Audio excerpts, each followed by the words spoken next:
Obviously disappointed with the result that we experienced on Saturday.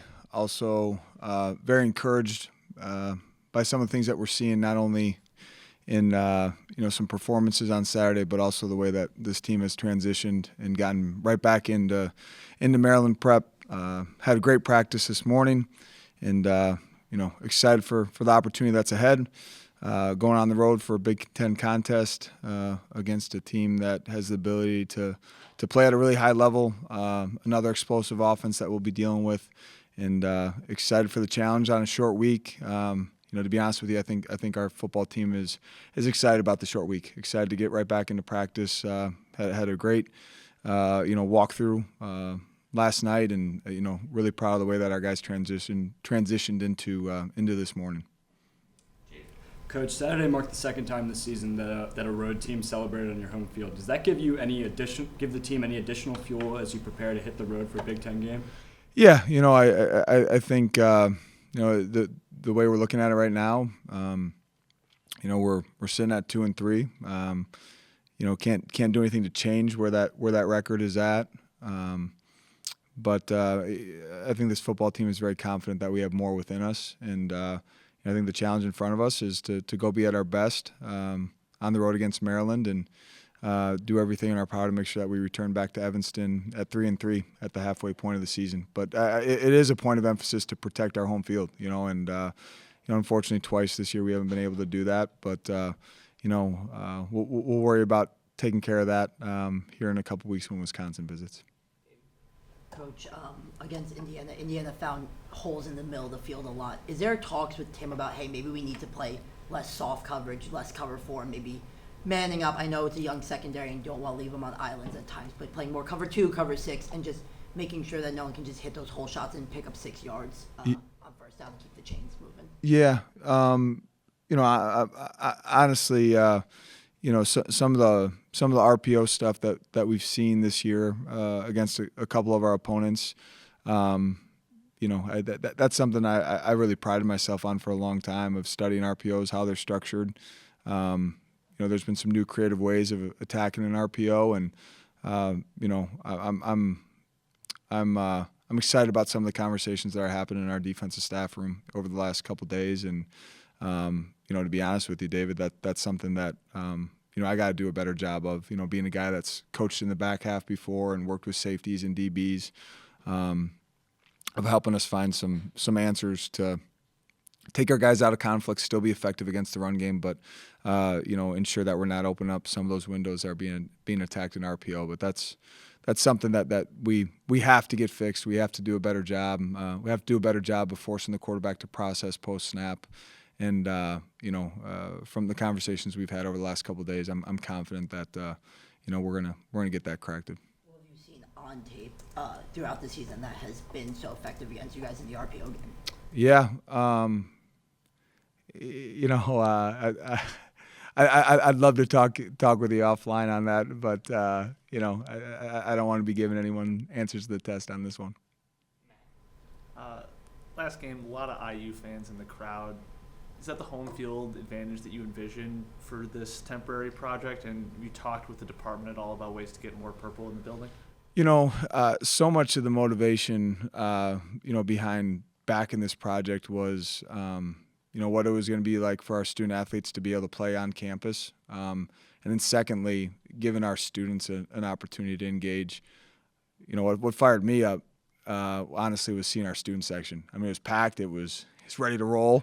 My challenge to the Wild side is bring that energy again for Wisconsin, and let's send you off at the end of the game with a victory. But really proud of the way that our students showed up. Coach, you face some of the top passers in the Big Ten in Will Rogers, Curtis Rourke, and then Billy Edwards. What do you think a young quarterback like Jack can learn just being so up close to them? Yeah, I think the most important thing for Jack is just to continue to learn and improve and evaluate how we're structured schematically. But a credit to those three guys. I think they have a great command of the offense.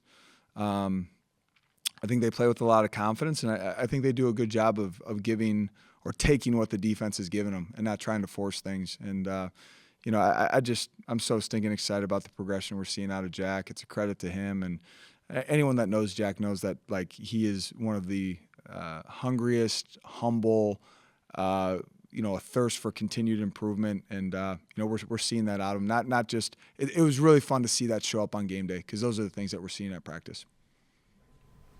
Coach, Maryland is one of the best teams in the nation in turnover margin. They're plus 11 all year, especially going on the road against a Big Ten team. What do you think the team needs to do to win that battle?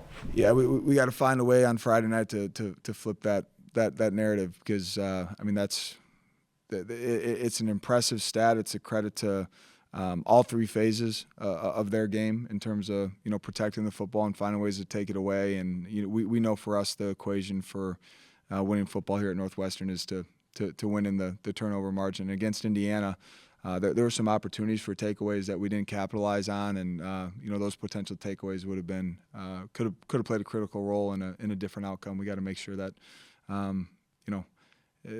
impressive by Maryland. We got to be aware of that, but on Friday night that has to be a different story. Hey, Coach, what did you make of Jackson's performance sliding into starting center this last game, and do you think he took advantage of his opportunity? Yeah, I think Jackson's improving. Full context. Started against Nebraska last year. Following game did not start. I think sometimes that can affect a guy's confidence. And I'm not saying it did for Jackson, but the thing I'm excited for Jackson in terms of moving forward is had a chance to step in against Washington. Did some things against Indiana that were positive. There's still a lot of room for improvement, but I think for a young guy to know that, this is my role, and I'm going to have an opportunity to just continue to improve and build some confidence is something. Jackson is so prideful, wants to do such a great job. Building some confidence and just letting him cut it loose. Strong, powerful kid, heavy-handed. Excited for those things to continue to show up on film, especially on game day. Quick follow-up. How have you liked what Coach O'Boyle has done with the offensive line this year? Yeah, I've just, I think I mentioned it the other day, but you see what what you're going to get out of Coach O'Boyle. He's going to coach you really hard. He's going to be incredibly demanding. Fundamental and technique things that we preach all the time. He totally buys into, but he's going to love you. He works to create a genuine relationship with every single guy in that room. I again, I'll be honest, the group is still a work in progress, but there's no other group in the country I'd rather see going through that process, from guys like Caleb Tiernan and Josh Thompson, Ben Rather, that are vets, all the way down to some of our first-year guys that we're seeing growth in. That group is trending in the right direction. It's a credit to the men in that room and a credit to Coach O'Boyle. Coach, could you talk a bit about how Xander Mueller has stood out as a leader of this team this season? Yeah, gosh, I get the opportunity to talk with pro scouts almost every day about Xander, and those are such fun conversations because all I have to do is tell the truth. And I always preface it like, guys, I'm not overselling you. I'm just telling you what I experience every day. His consistency, his energy, his passion, it's not fake, but it is every single day. One of the first guys in the weight room going through his pre-practice routine. He knew, going back to a couple years ago, he had a lot of areas he needed to improve on, and he intentionally attacked those things. His willingness to speak up and have hard conversations, and just his humility and a heart of service. In a day and age in college football where it's becoming more and more about, what's in it for me, Xander Mueller is the ultimate team player. I won't get into details on this, but some of the opportunities that have come Xander Mueller's way because of his performance and who he has found intentional ways to pour those things back into his teammates, specifically some of the walk-ons on this team, and I think that just speaks to his character and who he is as a man. Any NFL organization that I talk to, I tell them, you will be a better football team and a better organization because Xander Mueller's in your building. You mentioned that he wanted to improve some things this season. Have you seen him improve in those ways, and what are those things he's been working on? When I first got here, I think his lower body strength was something he needed to work on. He had some things coming in when he first got here to Northwestern that were out of his control health-wise that he had to work on, that maybe limited his ability to develop lower half. He's taken strides in that area a great deal. Some of his change of direction and comfort level playing in space, especially against some of these spread teams that we play and some of the things we ask him to do in our system. You can just see him playing with a lot more comfort in those situations in space. His ability to play in the box and assess run game, the instincts that he plays with are things that are incredible strengths of his that we continue to see improve. And where we really challenged him this year with Bryce Gallagher no longer with the program and graduating and moving on was the leadership piece of it and the communication piece of it. And he stepped into that role and done an exceptional job. Coach, Billy Edwards was sacked 5 times in Maryland's last game against Indiana. How key will your pass rushers, especially guys like Anto, Aiden, and Kenny, be to your overall defensive success Friday night? It'll be critical. He's a really good quarterback that has tremendous weapons out on the perimeter, and we're going to have to find ways to affect him. If we don't, it'll be a long evening for us. So Big Ten home opener on Saturday, but also the first time all the students were back on campus for a game. I know you talk about it all the time. You touched on it earlier. How was that, like, heading into the game different for you guys? And then once you arrived at the game, how was the atmosphere? How did that feed into what you did on the field against Indiana? Yeah, no, I thought it was awesome. You could just tell there was a buzz on campus. Some of us on staff have a routine, on game day to get into the facility early and, get a workout in together and just kind of build into the day. And, you're here early in the morning, you can already start to feel the buzz. And then as we return to campus with the team, you can tell it's starting to get to its peak. And, to look up in that student section and not only see it full, but to see it energized and ready to go. I think the disappointing part is we didn't get to send the student section home with a win. We want to celebrate with our students. We want to sing the fight song with the band. Again, there were some opportunities there late in the game, 27-24, where we have the momentum, and those students are really starting to factor into the game with crowd noise. Those are things that we look forward to capitalizing on and using to our advantage in the future. There was a statement from Northwestern Athletics that Jordan Knox had left the program and the university. Can you shed any light on that decision? Yeah, no, Jordan's no longer enrolled in classes, and that's all I'll share. But with him not being in classes, no longer can participate in football. And then also kind of adjacent to that, this is around the time of year you're seeing around college football, a lot of guys are redshirting or announcing their decisions to transfer. Have you had any players come to you about that at this point? We have not, and I think that's a credit to our team. You see a lot of that stuff going on right now, and we're not where we want to be. We know there's more within us, but to know that we got a group of guys that are fully committed to continuing to improve, and if you would have had a chance to be out at practice today, typically Monday is a very light day, meetings and a little bit of walkthrough. And we were in a full padded practice today. And the tempo of practice, we shortened it up. But, you got a group that's fully committed to doing something really special this season. And it's got to start with a great week this week. Coach, we've talked a lot about playing well in all 3 phases of the game. And the kick return game is something where you guys have a decided advantage against Maryland. On the road against a Big Ten opponent, how key is that going to be to get Joe Hyman out there and get your offense started in good field position? It's going to be critical. It all impacts. That field position game not only affects the offense, but also, even if it doesn't result in points for your offense, can help flip the field and create a long field for your opponent when they have the ball. But I've been really pleased with, not only Joe, but everyone's supporting around him. Excited about what's going on with AJ back there as a punt returner. Special teams play is a direct reflection of the selflessness that exists in your locker room. You can turn on the film on special teams and really tell a lot about the personality of a team, and the success we're finding in those units that needs to continue is a reflection of the way our guys are buying in and the job that Coach Creighton has done. Coach, what lessons did you learn from your Week 2 game against Duke on the Friday night in terms of building a practice schedule and a script for the week that you're going to use this week when you head to Maryland on Friday night? Yeah, it'll be a little bit different with travel, but since we stay in a hotel when we're at home as well, I think there's a really delicate balance of making sure that everyone is trending and starting to really focus and laser in on game time. But at the same time, you can't ask your guys to be like in game mode 12 hours before the game. And I think we found a good routine. We get the guys up early, breakfast, special teams meeting, a walkthrough followed by position meetings, and then give them some time after that to really relax.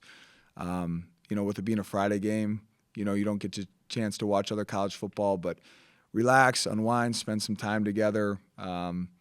And then, we'll bring them back, a little bit later in the afternoon and get into our routine that we'd have, whether we're playing at 11 o'clock or at 8 o'clock, of getting right back into a walkthrough position meeting, pregame meal, on the bus, and off to the venue.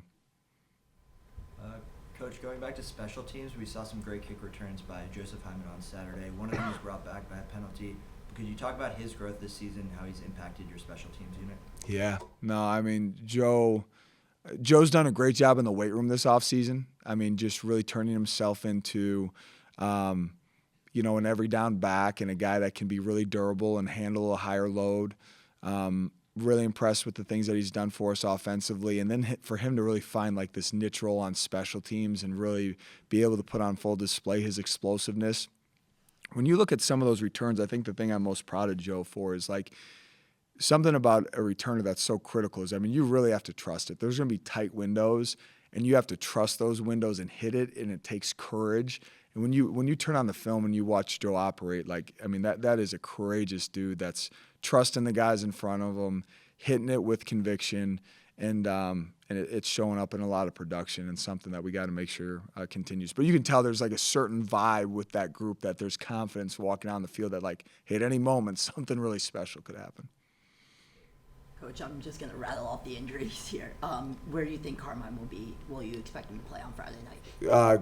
Carmine was a full participant in practice today, so fired up about that. And then Cam, only 6 carries. Did he recover the way you expected? You expect him to have a full workload on Friday? Cam was a full participant in practice today. Again, fired up about that too. I mean, and again, like that's something you get worried about, as a guy that was kind of trending as a game time decision and then was able to play, but how's he going to respond, especially on a short week?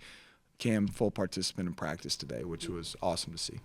Do you expect Cam to be your workhorse on Friday night? I do. Coach, Indiana scored on 7 straight drives at one point in the game. How important is it getting a stop in that type of scenario, and how do you plan on doing that? Yeah, no, it's critical, and going back and looking at the film, we had plenty of opportunities. We were able to get Indiana into quite a few second and longs, and you got to turn those into third and longs, third and mediums. We did not do a good job of that when we did create a third and long at that 27 to 24 juncture. They were able to convert. Too many explosive plays given up. And, a lot of it, there's some tackling, there's some execution, but also there's, like I said, I'm so proud of the job that Tim and our staff has done. But there's some things with my background and working with safeties and just understanding, how some of these RPOs are structured. Like, I got to do a better job of being an asset in that space. And I think if we can calm down some of those RPO windows that all of us are seeing, get people off schedule, it'll give us opportunities to create more advantageous third down situations that'll get us off the field. Because early in the game there, that 4th down stop was huge. The touchdown they had in the first half on a 4th down, if we get that thing covered down appropriately, that guy's covered, there's a good chance we get off the field on that 4th down situation.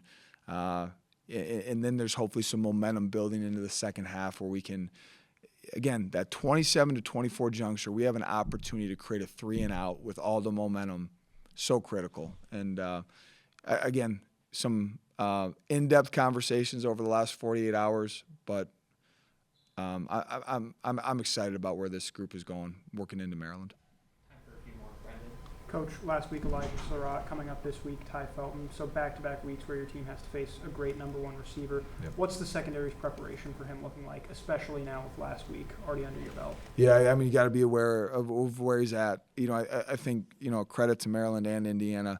I think what makes these guys so difficult to defend is not only just the one primary receiver that maybe gets the most notoriety. There is a ton of depth in that room at Maryland, which makes it something where you can't strictly just game plan around trying to shut down one guy.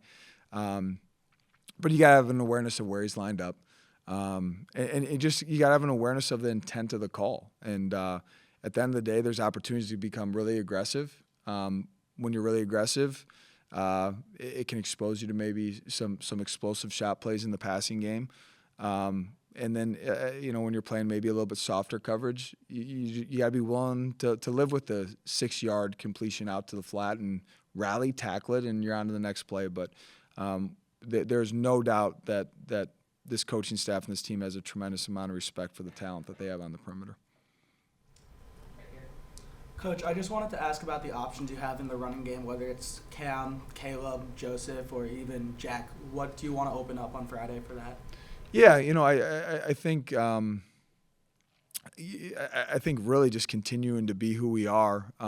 Even though the run total against Indiana wasn't necessarily we want it to be, average per carry was at a number that we like to see. But it's the consistency in the run game, because the consistency in the run game, as we've talked about before, opens up other opportunities in RPO and quick game, play action. But just looking forward to, especially with Cam back in a mode that we feel really confident in him coming off a full week of practice. Those three guys, have the ability to be really dynamic and great mix-ups. I think we saw some things out of Caleb Komolafe this past week where just, regardless of whether it was an 8-yard carry, like just some confidence for a young guy. But those three guys really complement one another well. It's your first time losing. A team you coached has lost back-to-back games since I think Northern Iowa in 2018. Is it strange not to feel that immediate bounce back or course correction? Yeah, it sucks. Again, where I'll give everyone in our program credit is like the give a crap factor is super, super, super high. It's not fun being around this facility after a loss. It's not fun being around this facility the day after. But there's a lot of people that were just hungry to learn from it, turn the page. And again, if you had a chance to be around our facility last night into this morning, this group's doing a great job of transitioning all our focus onto Maryland, and we're excited for that opportunity. Last one, Jake. Coach, just looking at Carmine's journey from walk-on to scholarship player to now a captain, what will it mean to the guys that have him out there on the field and competing this week? Yeah, no, I mean, I talked with Cam about it before the game on Saturday. I mean, like, just his presence back, fully padded, ready to go, like, that was such a positive boost for everyone, just because the guys love Cam and respect him and are happy, like, thrilled for him that he's back and rolling. Carmine is a similar story. Guys have been hurting for him that he hasn't been able to be out there with them, and they know that, we're better with him. But all you had to see is, Carmine leading our team through warm-ups today to feel the juice that's within this team, just seeing him back out there and everything that he's pushed through, everything that he's achieved to get to this point. And, a little bump in the road here, a little adversity. He's done a great job of leading, and now he's going to even have a better platform to lead from, being back on the field with his teammates. Awesome. Thanks, All right. Thanks, everyone.